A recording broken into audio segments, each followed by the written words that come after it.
Uma coisa que Israel teve que ceder, entre várias outras, é reconhecer que Israel prende crianças. Isso é uma coisa que agora não dá mais para negar. Que mais de 8 mil pessoas, segundo a Anistia Internacional, estão presas nos porões de Israel. Muitas sem julgamento, porque pelo menos 2 mil dessas pessoas estão de uma daquelas várias leis racistas que Israel tem, que configura o regime de colonização e apartheid, que são as detenções administrativas. Que eu estive lá e eu vi pessoas sendo detidas no campo de refugiados de Aida, que são detidas e ninguém diz por quê. Elas são detidas e elas não precisam ser comunicadas do que elas estão sendo acusadas. É antes de direito de defesa, elas nem sabem por que elas estão sendo detidas ou se elas vão ser acusadas. Quando forem acusadas, se forem acusadas, vão ser julgadas por cortes militares, podem ficar presas em detenções administrativas por 6 meses, prorrogáveis por mais 6 meses e assim indefinidamente. Quando eu estava lá em Ramallah, por exemplo, estava tendo uma festa na cidade porque tinham finalmente soltado uma liderança da Frente Popular de Libertação da Palestina, que é uma das várias organizações políticas, uma que defende o Estado laico, que defende o fim de todas as opressões, uma organização revolucionária mesmo, que defende uma organização que teria todas as características aqui para configurar como uma organização de esquerda.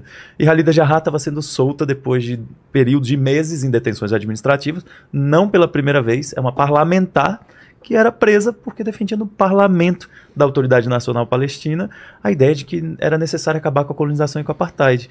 Ela não só foi presa, mas a liderança também, a Mariam Abu Daqqa, que eu encontrei no Egito, inclusive, agora nesses dias, ela mesma também já foi perseguida, foi deportada da França agora. Quando eu estava lá no Egito, a gente estava recebendo ela, porque ela foi deportada da França, porque estava falando que o que estava acontecendo era um genocídio, fruto de 75 anos de genocídio e limpeza étnica de um estado de colonização e apartheid. Não falou nada diferente da ONU, da Anistia Internacional e da Human Rights Watch.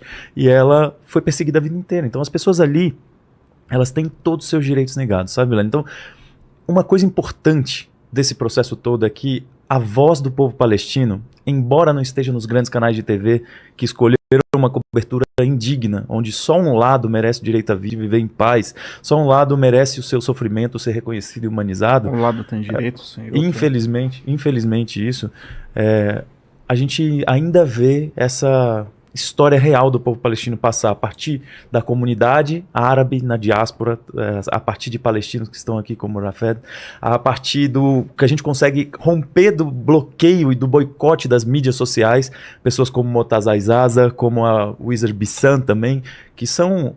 Cara, o Motaz hoje é o maior influenciador do mundo.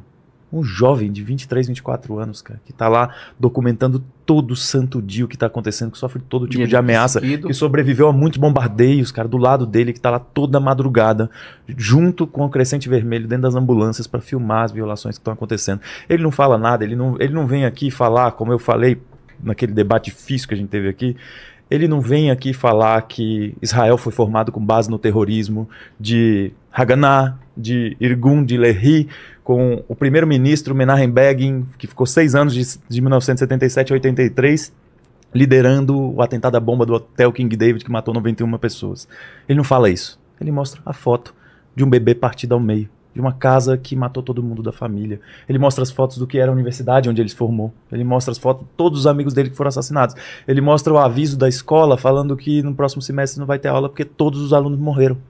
Ele mostra tudo que está acontecendo em volta do hospital Shifa, do hospital indonésio, do hospital de câncer que foi totalmente destruído também. Ele mostra as pessoas passando fome horas e horas e horas na fila de água, de tentar acessar gás ou de tentar comer um pão em padarias que estão sendo bombardeadas. Então, o grito do povo palestino, gritando pelo seu direito de viver em paz, com dignidade, ele rompeu um bloqueio que antes eu não imaginaria que fosse capaz, assim. E a partir de várias pessoas, né? O depoimento do Rafed tem literalmente milhões de palestinos para contar histórias assim. E lá na faixa de Gaza, o povo lá, ele é muito inteligente, muito trabalhador, muito... luta. Como eu falei para você, eu contei minha história, eu não contei para falar que eu sou bom. Não é eu, sou eu. Todos os palestinos, todos os jovens da faixa de Gaza, se você colocar ele num lugar e dá para ele oportunidade, ele vai crescer. Ele vai começar embaixo do zero e vai crescer e eu vou voar. Eu comecei aqui, eu falei para você, tava devendo para um senhor que ele emprestou 20 mil reais. Comecei embaixo do zero, sem língua, sem idioma, sem nada. Comecei a fazer coisas e um negócio aqui, um negócio ali, uma aula aqui. Depois agora eu tô dando aulas de língua árabe, de caligrafia árabe, faço oficina aqui, oficina ali, um evento aqui, Eles me chamam para fazer nomes, fazer coisa, um negócio de construção aqui, um negócio de comércio aqui, trocar mercadoria, comprar mercadoria, vender mercadoria. Muita coisa eu faço. E não é só eu. Todos os palestinos, eles fazem isso. Todos são esforçados, faltando oportunidade para eles. Você sabe que os professores da Arábia Saudita, do Catar, do Kuwait, a maioria deles são palestinos. Engenheiros que estão lá, a maioria deles são palestinos. E na Europa inteira, milhares de médicos, dentistas, engenheiros estão trabalhando lá porque eles não têm oportunidade lá na faixa de Gaza. E você sabe que a faixa de Gaza, ela tem como fala, o negócio de gás, tira gás do mar. Reserva de gás. Reserva de gás lá no mar. E Israel, ela tomou tudo. Ah, é? Isso é um dos pontos que eu queria trazer, assim, dos 7 objetivos de Israel com o genocídio que está acontecendo. A gente tem um reserva de gás lá, e era acordo que 1/3 para nós, para a faixa de para Palestina, né? 1/3 para Palestina, 1/3 para Israel e 1/3 para aquela empresa que vai fazer eles tomaram 1/3 da Palestina. E muita coisa que eu vou ficar aqui, eu preciso dias e dias para contar.